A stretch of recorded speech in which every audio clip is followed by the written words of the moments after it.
El mercado es un mecanismo por el cual compradores y vendedores interactúan para determinar los precios del intercambio de bienes y servicios. En este mecanismo, los compradores determinan la demanda y los vendedores determinan la oferta. Ese precio, según el pensamiento de Adam Smith, se lograba como por una mano invisible que compatibilizaba los deseos y las necesidades de ambas fuerzas en el mercado. Pero en la economía real, descriptiva, podemos observar que existen otras determinantes tanto de la oferta como de la demanda. En relación a la demanda, el precio es la determinante fundamental. Al observar la gráfica de la demanda, vemos cómo la cantidad de demanda está relacionada inversamente con el precio. De manera que si el precio de un bien o servicio aumenta, la cantidad demandada disminuye. Esta relación inversa se conoce como ley de la demanda. Si mantenemos los atributos del bien o servicio constantes, cuando sube el precio, baja la cantidad demandada. Otras determinantes de la demanda son el ingreso o renta del comprador, los precios de bienes y servicios relacionados y los gustos. Si el ingreso del comprador se reduce, tendrá menos dinero para gastar en algún bien, de manera que a menor ingreso, menor demanda. Ante bienes que satisfacen deseos similares, como el café y el té, una baja en el precio de uno de ellos, por ejemplo del café, provocará un aumento de su demanda y una disminución de la demanda del té. Los cambios en las modas o gustos determinan que un bien deje de usarse y por lo tanto determinan su demanda. Las expectativas sobre el futuro pueden influir en la demanda actual de un bien. En relación a la oferta, el precio también es la determinante fundamental. Al observar la gráfica de la oferta, vemos que la cantidad ofertada está relacionada en forma directamente proporcional al precio. Si el precio de un bien o servicio sube, la venta del bien es rentable. Por lo tanto, la cantidad ofrecida es mayor. Por el contrario, si el precio baja, se producirá menos. La oferta está relacionada positivamente con el precio del bien. Esta relación se la conoce como la ley de la oferta. Otras determinantes de la oferta son los precios de los factores de producción, la tecnología y las expectativas sobre el futuro. Para producir un bien se utilizan varios factores. Si sube el precio de alguno de esos factores, el costo aumenta y la producción baja. Entonces la cantidad ofrecida disminuye. La tecnología es un factor de producción que genera una relación inversa con la oferta, porque si un cambio tecnológico reduce los costos de producción, aumenta la cantidad ofrecida del bien. Por otro lado, la cantidad ofrecida hoy depende de las expectativas sobre el futuro que los productores tengan. Si se espera una suba del precio del bien, se guardará una parte para vender mañana, lo que reduce la oferta hoy.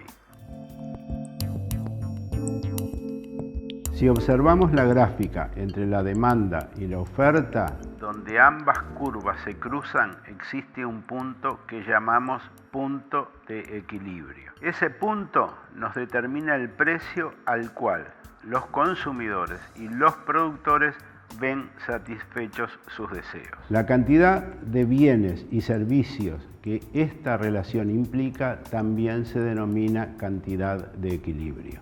Según la concepción clásica que estamos estudiando, las acciones de los compradores y los vendedores tienden en forma natural al equilibrio. Si el precio es mayor al de equilibrio, la cantidad ofrecida del bien es mayor a la demandada. A dicho precio hay un exceso de oferta. La respuesta al exceso de oferta es bajar los precios. Bajan hasta que el mercado llega al equilibrio. Si el precio del mercado es inferior al de equilibrio, la cantidad demandada del bien es mayor a la ofrecida, hay exceso de demanda. Se llega al equilibrio con un aumento de los precios. Al aumentar el precio, nos movemos sobre la curva de la oferta. La elasticidad es la medida de cómo se modificará la cantidad demandada u ofrecida de un bien o servicio ante el cambio de algunos de sus determinantes. El análisis más relevante es cómo responderá la demanda o la oferta de un bien o servicio al variar su determinante fundamental, el precio. La elasticidad precio de la demanda mide el grado en que la cantidad demandada responde a una variación del precio. Será elástica si la cantidad demandada responde mucho a la variación del precio. Inelástica si la cantidad demandada responde poco a la variación del precio. Elasticidad unitaria. La cantidad demandada varía en la misma proporción que el precio. Esta respuesta de la demanda ante las variaciones del precio será diferente si consideramos la siguiente situación. Bienes necesarios frente a bienes de lujo. Existencia de bienes sustitutos cercanos. Definición del mercado en forma amplia o estricta. Horizonte temporal, corto o largo plazo. La elasticidad de ingreso de la demanda mide cómo varía la cantidad demandada ante un cambio en el ingreso de los consumidores. La mayoría de los bienes son normales. Aumenta su demanda cuando aumenta el ingreso de los consumidores. La elasticidad ingreso de la demanda de estos bienes es positiva. Los bienes cuya demanda disminuye cuando aumenta el ingreso de las personas se llaman bienes inferiores. La demanda tiene elasticidad de ingreso negativo. En general, cuando aumenta el precio de un bien, aumenta su cantidad ofrecida. Ahora nos interesa analizar cuánto aumenta, cuál es la magnitud del cambio. La oferta de un bien será inelástica, cuando la cantidad ofrecida varía muy poco ante cambios en el precio.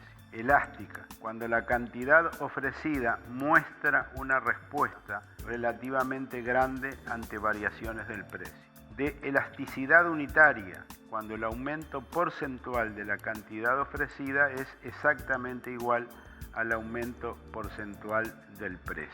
Ahora bien, ¿para qué utilizamos conceptos como la elasticidad? Para analizar, por ejemplo, por qué aumentó el precio de la fruta o hasta cuánto puede aumentar el precio de un servicio público sin perjudicar al conjunto de la sociedad.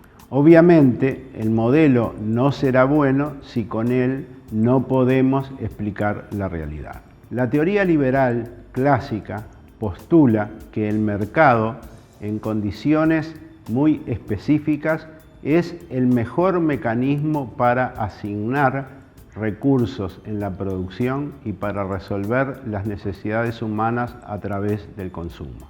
La realidad, muy a menudo, es otra. La teoría marxista había señalado como inherentes al sistema capitalista el proceso que lleva a la concentración y centralización de poder económico, hecho este antagónico a los postulados de la competencia perfecta. La teoría neoclásica, 60 años después, reconoce que el funcionamiento del mercado ha cambiado. Monopolios, oligopolios, competencia monopolística, son fuerzas con poder económico que ejercen influencia en los procesos de fijación de precios. Es lo que se denomina poder de mercado. A estas modificaciones se agregan otras, también denominadas fallas de mercado.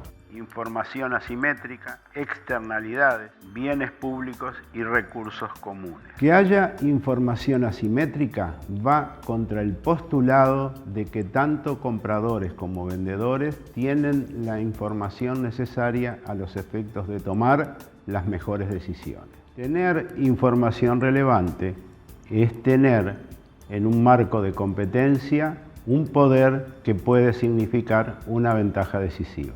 Las externalidades suponen influencias de actividades económicas sobre las personas. Habiendo tanta interdependencia entre las actividades económicas, es casi imposible que no haya influencias.